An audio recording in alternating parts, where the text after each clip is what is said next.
এত কিছুর পরেও যদি আমার আর মিস্টার চৌধুরীর মধ্যে কোনো অপ্রীতিকর কিছু ঘটে, তার জন্য আমি তোমাকে দায়ী করব না পরমা।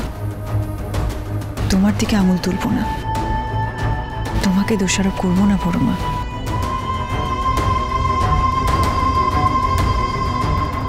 আর একটা কথা পরমা, ভাগ্য যখন আমাদের এই সংসারে এনে ফেলেছে, আমরা যখন এই সংসারে আছি, তখন এই সংসারের প্রতি আমাদেরও কিছু দায়িত্ব বর্তায়। আমাদের এটাও দেখতে হবে এই সংসার যেন কোনোভাবে না ভাঙে। ছোটবেলা থেকে জুড়ে থাকা দুই ভাইয়ের সম্পর্কে যেন কোনো বিরোধ না হয় পরমা, এটাও আমাদের দেখতে হবে। তুমি তো তাও ছোটবেলা থেকে তোমার বাবা মায়ের সঙ্গে বড় হয়েছ।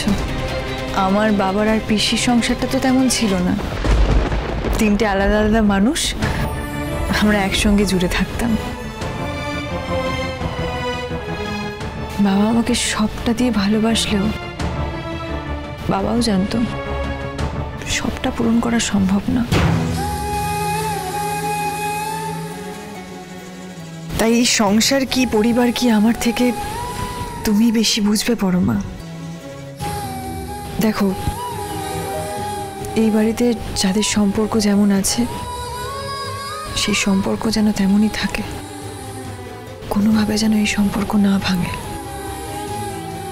শুধু এটুকুই তোমার কাছে আমার অনুরোধ।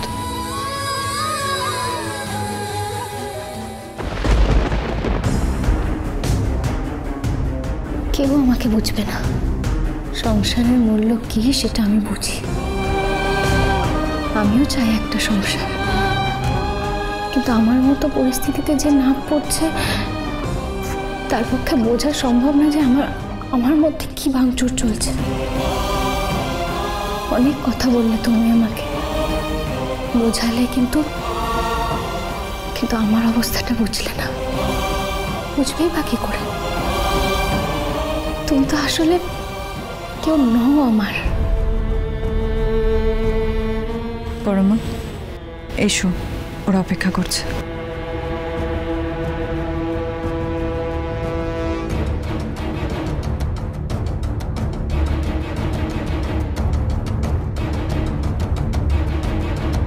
দাদা, থ্যাংক ইউ দাদা।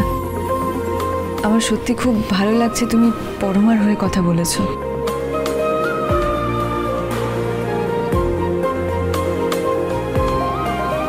উনিও বলেছেন। তুমি প্লিজ আর ওনার উপরে রাগ করো না, ভাই ভাই এভাবে ঝামেলা করো না।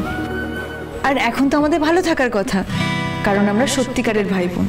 আমাদের মধ্যে তো ব্লাড রিলেশন, তাই না?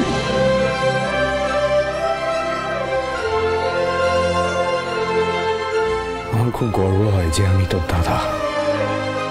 সত্যি আমার ভাগ্য খুব ভালো যে আমি তোর মতো একটা বোন পেয়েছি। আমার ভালো থাকার একমাত্র বড় কারণ হলো তুই বোন।